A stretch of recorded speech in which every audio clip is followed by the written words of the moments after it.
오늘 3월 6일 하나님 말씀은 누가복음 9장 10절에서 17절 말씀 되겠습니다. 누가복음 9장 10절에서 17절 교독하겠습니다. 사도들이 돌아와 자기들이 행한 모든 것을 예수께 여쭈니 데리시고 따로 벳세다라는 고을로 떠나가셨으나 우리가 알고 따라왔거늘 예수께서 그들을 영접하사 하나님 나라의 일을 이야기하시며 병 고칠 자들을 고치시더라. 날이 저물어 가매 12사도가 나와 예수께 여짜오되 무리를 보내어 두루 마을과 촌으로 가서 유하며 먹을 것을 얻게 하소서. 우리가 있는 여기는 빈들이니이다. 예수께서 이르시되 너희가 먹을 것을 주라 하시니 어찌하오니되 우리에게 떡 5개와 물고기 2마리밖에 없으니 이 모든 사람을 위하여 먹을 것을 사지 아니하고서는 할 수 없사옵나이다 하니 이는 남자가 한 5,000명 됨이러라. 제자들에게 이르시되 때를 지어 한 50명씩 앉히라 하시니 제자들이 이렇게 하여 다 앉힌 후 예수께서 떡 5개와 물고기 2마리를 가지사 하늘을 우러러 축사하시고 떼어 제자들에게 주어 무리에게 나누어 주게 하시니 다 같이 읽을까요? 먹고 다 배불렀더라. 그 남은 조각을 12바구니에 거두니라. 아멘. 오늘 이 말씀을 가지고 다 배불렀더라. They all were satisfied. 다 배불렀다라는 제목으로 함께 하나님의 말씀을 한번 나누도록 하겠습니다. 여러분, 제가 좋아하는 시 중에 천상병 시인의 귀천이라는 시가 있습니다. 귀천, 하늘로 돌아가리라 이 뜻이죠. 그래서 시 이름은 귀천인데 이렇습니다. 나 하늘로 돌아가리라. 새벽빛 와 닿으면 쓰러지는 이슬 더불어 손에 손을 잡고 나 하늘로 돌아가리라. 노을빛 함께 단 둘이서 기슭에서 놀다가 구름 손짓하면은 나 하늘로 돌아가리라. 아름다운 이 세상 소풍 끝나는 날 가서 아름다웠더라고 말하리라. 제가 이 시를 처음 읽었을 때 좋아하게 되었던 이유는 이 시의 마지막 문장 때문입니다.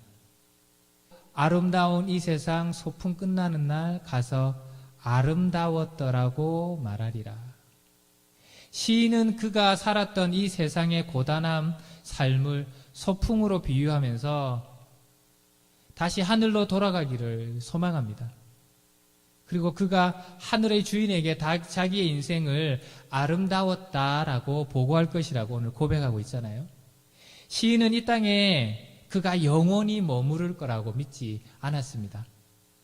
그는 이 땅에서 그의 인생의 시간이 다하면 하늘로 다시 돌아갈 것을 굳게 믿었던 것 같아요.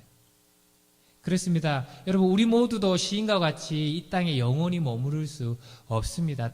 때가 되면 우리도 이 땅에서 우리가 가지고 있던 모든 것을 두고 이 땅을 떠나가야 합니다.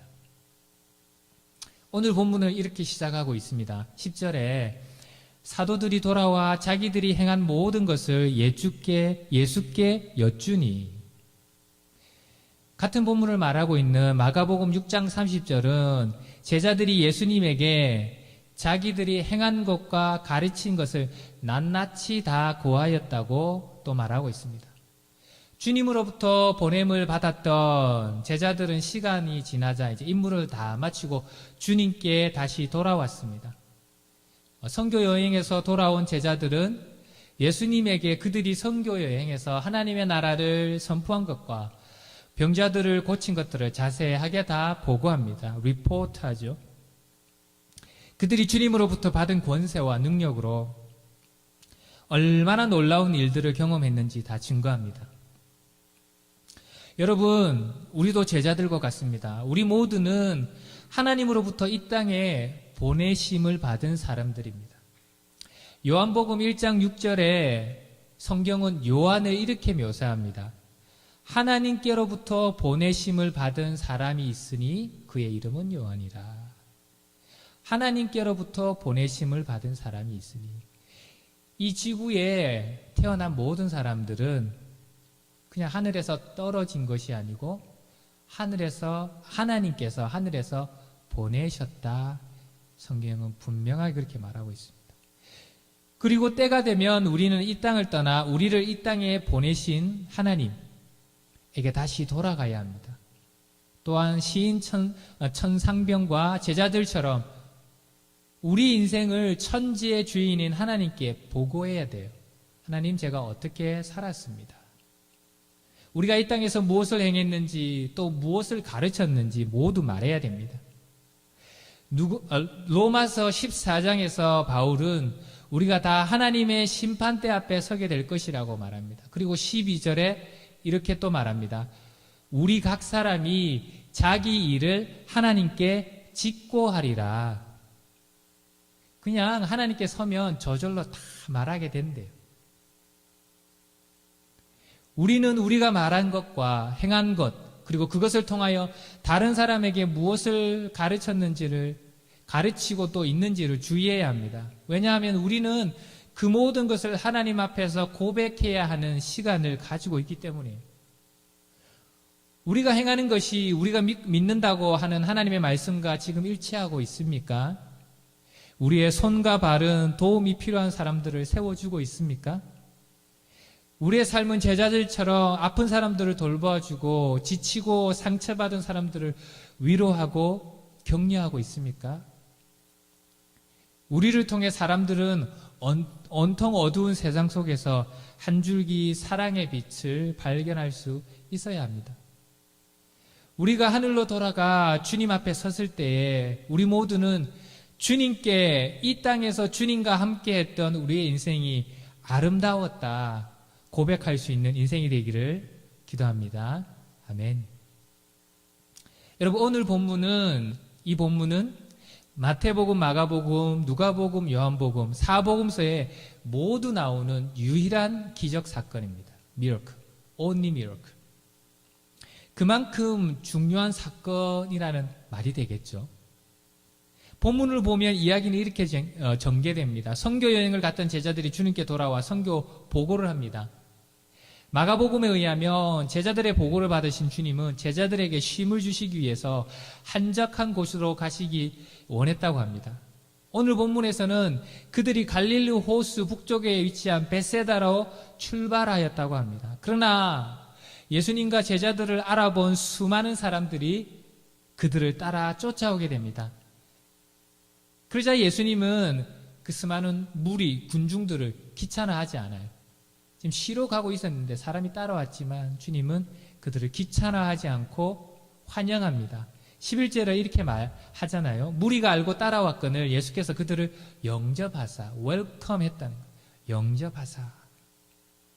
여러분, 우리 사역자들의 삶도 주님과 닮아 있습니다. 성도들을 향하여 항상 24시간 열려 있습니다.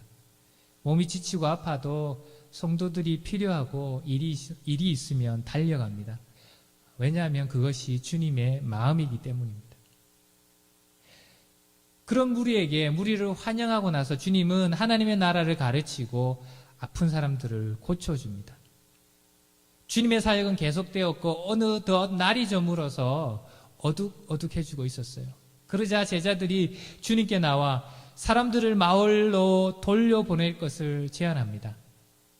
근데 주님은 그 제안에 동의하지 않고요. 빈들에서 수많은 무리를 배불리 먹이시는 오늘 이 놀라운 기적을 행하십니다. 근데 우리가 오늘 누가복음을 자세히 보면요. 이 기적을 분봉왕 헤롯이 이 사람이 누구인가? 예수가 누구인가라는 질문을 던진 바로 그 본문 뒤에 배치하고 있어요. 그리고 또한 주님은 하나님의 그리스도라는 베드로의 중요한 고백이 이 본문 바로 뒤에 나오고 있는데 그 본문 바로 앞에 또 두고 있다는 거예요. 그러니까 질문과 예수님이 예수 그리스도라는 베드로의 고백 그 중간에 딱 두고 있다는 거예요. 누가는 이 배치를 통해서 예수님은 그리스도시요, 헤롯의 질문에 대답해 주는 거죠. 예수님은 하나님의 그리스도시요, 하나님의 아들이라는 사실을 분명하게 말하고 있으면서 또한 우리의 구세주이신 예수님이 얼마나 놀라운 분이신가를 분명하게 보여주고 있습니다. 여러분, 우리가 섬기는 예배하는 주 예수님은 우리의 모든 필요를 외면하시고 모른 척 하시는 주님이 아니십니다. 그리고 또한 우리의 필요를 알아도 그것을 채워줄 수 없는 무능력한 분이 아니라 넉넉히 채워줄 수 있는 전능하신 하나님입니다. 그 주님을 찬양합니다. 아멘. 근데 주님은 이 기적을 혼자 행하지 않으십니다. 제자들과 함께 이 기적을 행하세요. 물론 이 기적은 온전히 주님이 행하신 거예요. 예수님이 행하신 거예요. 제자들이 이 기적을 하는데 아무런 그 힘을 보탠 건 없어요. 그러나 주님은 이 기적의 과정 중에 제자들을 사용하시고 제자들을 참여시키세요. 그래서 제자들을 통하여 이 기적을 일으키십니다. 하나님은 예수 그리스도의 십자가의 보혈로 십자가로 우리의 구원을 이루어 놓으셨습니다. 그러나 그 십자가의 구원이 모든 사람에게 저절로 되는 것이 아닙니다. 우리는 거기에 반응하고 응답해야 돼요. 하나님이 이루어 놓으신 구원을 믿고 받아들여야 됩니다. 선물이라도 여러분, 어떤 사람이 선물을 주지만 그 사람이 받기 싫어하면 그 선물이 되지 못하는 거예요. 하나님이 이루어 놓으신 그 구원을 믿고 받아들이면 그때야 우리는 하나님의 아들과 딸이 되고 구원을 얻게 되는 겁니다. 여러분, 하나님의 놀라운 기적을 체험하는 삶도 마찬가지입니다. 하나님은 언제나 하나님의 일을 성실히 행하세요. 그러나 성경 여러분 자세히 읽어보시면 늘 하나님의 놀라운 그 기적에는 하나님은 늘 하나님이 기적을 행하세요. 그러나 우리 사람 측면에서도 우리가 감당해야 될 몫과 부분이 있다는 것을 발견하게 됩니다. 그러므로 오늘 본문을 통하여 특별히 하나님의 기적을 체험하는 삶은 어떤 삶인지를 살펴보기 원합니다. 오늘 본문이 우리에게 주는 하나님의 말씀은 이것인데요. 작은 것이라도 내가 가진 것을 먼저 나누는 것이 하나님의 기적을 경험하게 합니다. 내가 가진 것을 먼저 나누는 것이 하나님의 기적을 경험하게 합니다. 내가 가진 것, 그것이 어떤 것이라도 가장 가깝게 쉽게는 우리가 가진 소유와 물질과 그 외에도 시간과 우리의 몸과 우리의 재능과 그 어떤 것이라도 먼저 나눌 때에 저희가 하나님의 기적을 체험하게 된다는 겁니다. 날이 저물자 제자들은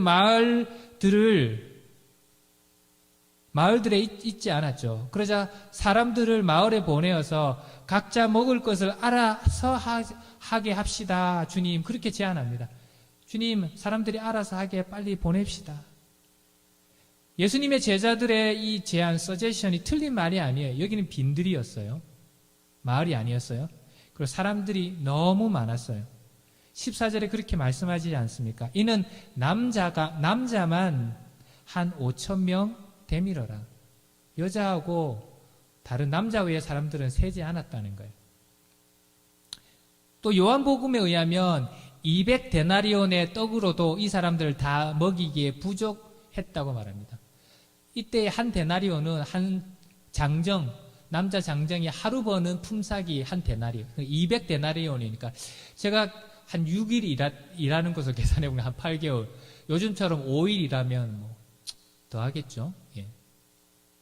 그것으로 8개월의 월급으로도 꼬박 다 모아도 그 돈으로 빵을 사도 부족하다는 거예요. 그런데 주님은 제자들의 이 제안에 동의하지 않습니다. 주님은 사람들이 굶주리며 먼 길을 걸어가는 것을 원치 않으세요. 주님은 그들을 먹여주시기 원하셨어요. 하나님은 항상 우리의 필요를 채워주시기 원하십니다. 예수님은 제자들에게 이렇게 말씀하십니다. 13절에 너희가 먹을 것을 주라. You give them something to eat. 너희가 먹을 것을 주라. 그러자 제자들은 자기들에게 있는 것은 떡 5개와 물고기 2마리 뿐이라고 말합니다. 그러자 주님은 그것이라도 가져오라 이렇게 말씀하십니다. 여러분, 이 말씀이 무슨 뜻일까요? 이 본문이 우리에게 무엇을 말하고 있습니까? 여러분, 하나님의 기적은 팔짱을 낀 채 멀리서 그것이 일어나기만을 기대하면서 바라보고만 있다면 불가능하다는 거예요. 주님은 우리가 가진 우리의 마지막 것이라도, 그리고 그것이 아무리 작은 것이라도 내어놓을 수 있냐 우리에게 종종 물으세요. 우리가 만약 그렇게 할 수 있다면 하나님의 놀라운 기적을 경험하게 될 것입니다. 여러분, 열왕기상 17장을 보면 하나님의 말씀을 따라 엘리야가 아합 왕을 피하여서 시돈의 사르밧으로 가게 돼요. 근데 거기서 한 과부를 만나게 되는데, 그녀가 가진 곳이라고는 그녀와 그녀의 아들을 위한 마지막 남은 음식 재료밖에 없었어요. 성경에 말하기를 통에 한 주먹 남은 가루, 밀가루든지 그게 무엇이 가루, 그리고 병에 조금 남은 기름, 그거밖에 한 번 먹을 수 있는 음식 양밖에 없었다고 말합니다. 그런데 엘리야는 그녀에게 뭐라고 말한 줄 알아요? 자기를 위해서 먼저 빵을 만들어 와서 나에게 주라, 이렇게 명령합니다. 그리고 그녀가 그렇게 하면 하나님이 그녀의 집에 가루와 기름이 떨어지지 아니하게 하리라 약속합니다. 여러분이 그 과부였다면 어떤 마음이 들었겠습니까? 아니, 내가 지금 굶어 죽는다니까요. 지금 요거밖에 없고 이게 또 나와 나의 어린 자녀의 마지막이라는 거예요. 하나님이 도와주기는커녕 내가 가진 이 마지막도 정말 벼룩의 간과 같은 건데 이것을 내어놓으라는 말씀입니까? 아마 그렇게 생각할 수 있었을 거예요.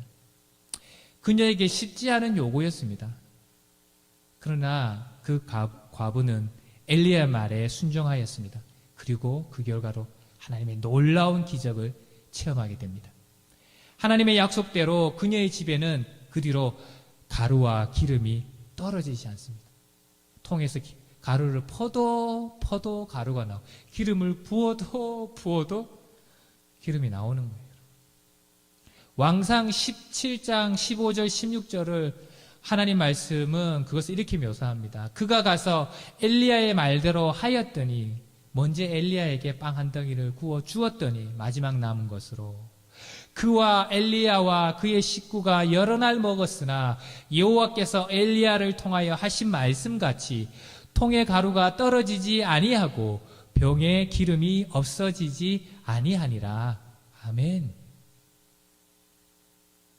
여러분, 자신의 것을 손해보지 않으려는 사람에게는 결코 하나님의 놀라운 기적이 일어나지 않습니다. 자신의 것을 끝까지 움켜쥐는 사람은 하나님의 기적을 경험할 수 없는 것 같아요. 성경은 그렇게 말합니다. 하나님은 저도 이와 같은 훈련들로 저를 이렇게 많이 가르치신 것을 경험합니다. 저에게도 사르밧 과부와 같은 경험이 있었는데요.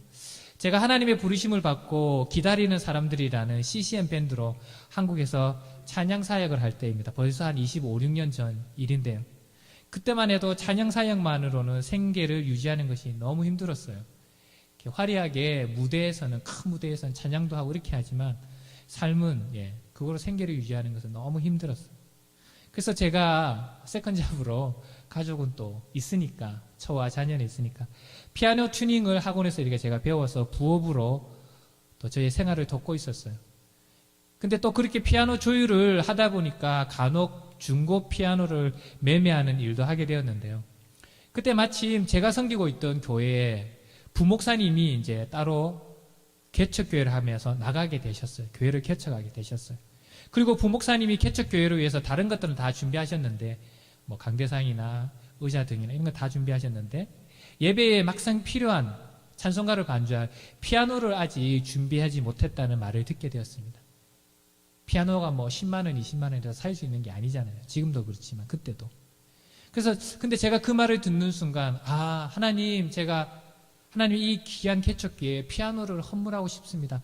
이 마음이 들었어요. 그런 마음을 가지고 있던 중에 제가 좋은 가격에 중고 피아노를 찾게 되었습니다. 제가 이렇게 매매도 하고 있었으니까 너무 좋아요. 우리 교회 보태서 하는 검은색의 upright 너무 상태도 삼익인데 너무 좋고 가격도 너무 좋은 거예요. 그 집에 와서 보니까 그달에 이제 저희가 가정에 남은 생활비를 다 털어도 조금 모자라는 거예요. 그 피아노를 못 사겠어요. 그래서 제가 저희 교회 담임 목사님께 말씀드렸어요. 목사님, 제가 이 남은 생활비를 다 드리고 싶습니다. 헌물함.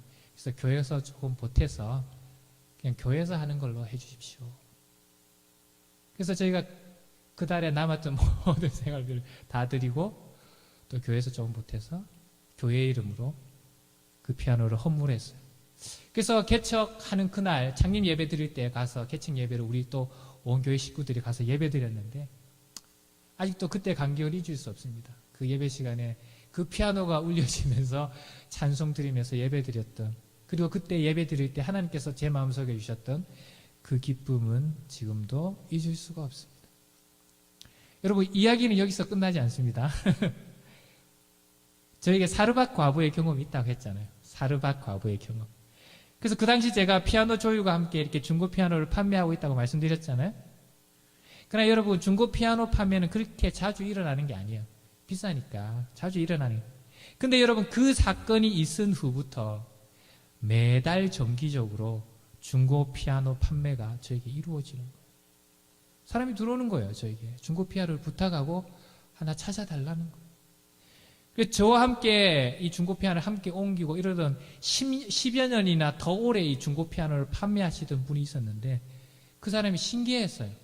저는 아주 초짜인데 제가 자꾸 그런 것들을 중고 피아노 판매를 하니까 자기는 못 파는데, 자기는 훨씬 선배인데도 못 팔고 있는데, 왜냐하면 그때가 IMF가 99년, 98년 끝나고 얼마 되지 않아요. 그래서 사람들이 다 힘들어서 경기가 그렇게 좋을 때가 아니었거든. 자기는 못 파는데 저에게 계속 정기적으로 고개에 붙는 것을 신기해할 정도였습니다.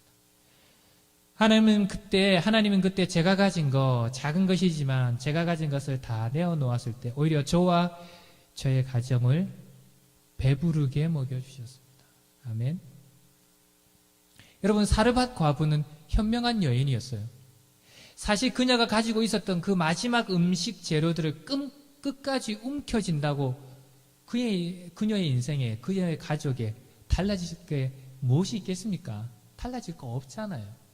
어떻게 보면 우리가 지금 우리 인생에서 움켜쥐고 있는 것도 사실 똑같은 거예요. 그거 있다고 내 인생이 크게 달라지지 않고 그거 없다고 내가 죽는 것 아닌데 우리는 마치 그것 없이는 살 수 없을 것 같이 움켜쥐고 있는지도 모르겠습니다. 그러나 그녀가 마지막으로 가진 것, 그녀의 그 작은 것을 내어주었을 때 그녀는 놀라운 하나님의 기적을 경험하게 되었습니다. 하나님은 우리가 가진 제한된 자원에 우리가 침몰되어서 그것만을 계산하면서 있기를 원치 않아요. 우리가 가진 그 작은 것에 우리가 거기에 침몰되어가지고 우리가 그 밑에 깔려서 거기에만 온통 집중되어서 그래서 하나, 둘, 매일 하루를 마치면 내게 하나, 둘, 셋, 넷, 다섯이 있구나. 그런 사람으로 살기를 원치 않는다는 거예요. 여러분, 우리가 계산만 하고 있으면 절망만이 우리를 기다리고 있을 뿐입니다. 사람들은 항상 자기들이 가진 것이 작다는 것으로 하나님께 핑계를 댑니다. 그들의 환경이 나쁘니까 하나님, 제가 일을 할 수 없습니다. 그렇게 하나님께 변명합니다. 여러분, 우리가 출애굽기 4장 2절을 보면 하나님께서 모세를 부르시고 모세에게 제일 처음 이렇게 물으십니다. 지금 너의 손에 무엇이 있느냐? 지금 너의 손에 무엇이 있느냐? 모세의 손에는 여러분 뭐가 있었습니까? 금은 보화가 있었습니까? 그에게 이집트의 왕자라는 권력이 있었습니까? 그에게 찬란하게 빛나는 왕성한 젊음이 있었습니까? 80 노인네였어요. 돈은 없어요. 권력 하나 없어요. 양치는 목자에 불과해요. 그것도 아무도 모르는 곳에서. 오직 날띠 낡은 지팡이 하나 들고 있었습니다. 모세는 지팡이라고 대답하잖아요. 그리고 그것을 하나님께 드렸을 때 하나님은 그것을 사용하셔서 홍해도 가르시고 반석도 가르시고 전쟁에도 승리하게 하십니다. 근데 여러분, 왜 그렇게 하셨어요? 왜 하나님은 모세의 그 낡은 지팡이를 사용하셨을까요? 왜냐하면 사람들이 그것을 볼 때마다 무엇을 깨닫겠습니까? 홍해를 가르고 반석을 가르고 전쟁에 승리하게 하신 것은 이게 낡은 지팡이가 아니라는 것은 어린아이도 다 안다는 거예요. 전능하신 하나님이 하셨다는 것은 누구도 부인하지 못한다는 거예요. 그래서 하나님께서는 지금 우리가 가진 것이, 그것이 아무리 작은 것일지라도 그것을 내어놓을 수 있겠느냐. 내가 사용하겠다. 이것이 하나님이 일하는 방식입니다. 여러분, 지금 여러분의 손에는 무엇이 있습니까? 나에게는 주님께 드릴 것이 없다고 생각하십니까? 여러분, 우리의 시간을 드릴 수 있어요. 우리가 가진 아무리 작은 재능이라도 주님께 드릴 수 있어요, 여러분. 아무리 작은 것이라도 우리 모두는 하나님께 드릴 것이 여러분 있습니다. 하나님께 드리고 싶지 않는 우리 마음뿐이지 하나님께 드릴 것이 아무것도 없는 사람은 없어요. 하나님께 드릴 것이 없는 그렇게 가난한 사람은 아무도 없습니다. 누구나 하나님께 드릴 게 있어요. 모세이가 막대기, 지팡이를 드릴 거죠. 우리는 그 정도는 누구나 있어요, 여러분. 여러분, 지금 우리 손에 있는 것이 아무리 작고 보잘것없는 것이라 해도 주님께 드리면 주님은 그것을 사용하셔서 우리로 하여금 놀라운 기적을 경험하게 하실 겁니다. 아멘. 사랑하는 여러분, 이 땅이 우리가 영원히 거할 본향이 아님을 기억하며 살아갑시다.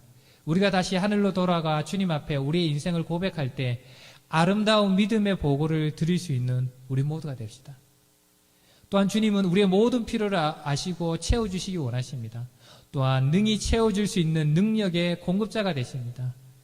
사랑하는 주님, 사랑하는 여러분, 주님은 우리를 통하여 놀라운 하나님의 사역을 이루시기를 원하셔요. 또 그것을 통하여 우리도 함께 하나님의 놀라운 기적을 경험하시기를 원하십니다.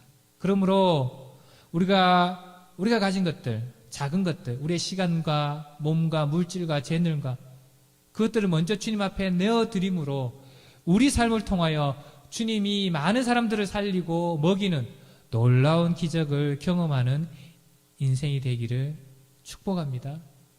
그래서 우리 인생도, 우리도 함께 그 온전한 참된 배부름과 하나님이 주시는 만족을 누리는 인생이 되기를 기도합니다. 주님이 제자들에게 주어 무리에게 나누어 주게 하시니 그들이 먹고 다 배불렀더라. 우리의 영혼의 모든 필요를 채우시며 참된 만족을 주시는 주님을 찬양합니다. 아멘. 기도하겠습니다.